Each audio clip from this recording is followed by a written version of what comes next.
இயேசு போகிறார் சிலுவை சுமந்து, கல்வாரி நோக்கி கடவுள் போகிறார்.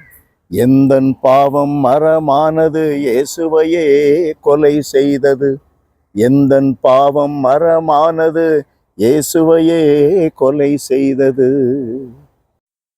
இயேசுவில் எனது அன்பிற்குரியவர்களே, உங்களுக்கு என்னுடைய இதயம் கனிந்த வாழ்த்துக்கள். வணக்கம். அன்பானவர்களே, இன்றைய நற்செய்தி மத்தேயு 9ஆம் அதிகாரம் 14-15. யோவானின் சீடர் இயேசுவிடம் வந்து, பரிசேயரும் நாங்களும் அதிகமாக நோன்பு இருக்க உம்முடைய சீடர்கள் ஏன் நோன்பு இருப்பதில்லை என்றனர்.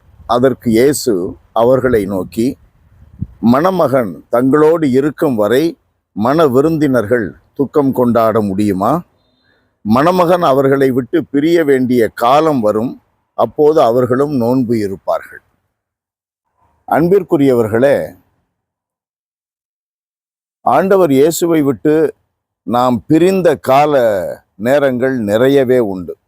கடந்து போன காலத்தில் நம்முடைய வார்த்தையினாலே, நம்முடைய எண்ணங்களினாலே, நம்முடைய செயல்களினாலே ஆண்டவர் இயேசுவை விட்டு பிரிந்த நேரங்கள் பலவற்றை நாம் இன்றைக்கு கண்முன் கொண்டிருக்கிறோம்.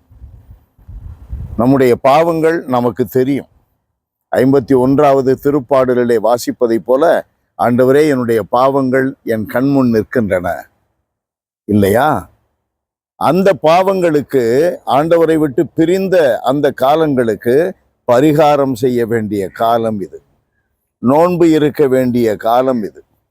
நம்மை ஒடுக்கி நம்முடைய வார்த்தையிலும் செயல்களிலும் ஆண்டவருக்கு அடுக்காத காரியங்களை செய்ததற்கு வருத்தம் தெரிவித்து பாவ அறிக்கையின் வழியாக ஆண்டவரோடு சேர்ந்து இருக்க வேண்டிய, மகிழ்ந்திருக்க வேண்டிய காலம் இந்த நோன்பு காலம்.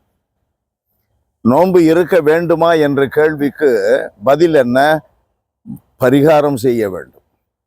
அவரோடு இல்லாத காலங்களை கடத்தி இருக்கிறோமே, அந்த கடந்து போன காலங்களுக்கு பரிகாரமாக இப்பொழுது செய்தால்தான் அவரோடு இருக்க முடியும்.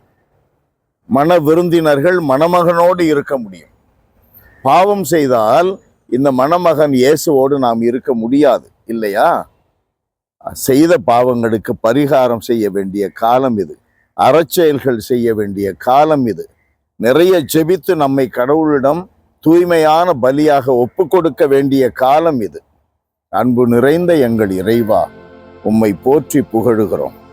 ஆண்டவரே, நாங்கள் உம்மோடு இணைந்து வாழுகின்ற காலத்தில் நோன்பு இருக்க தேவையில்லை.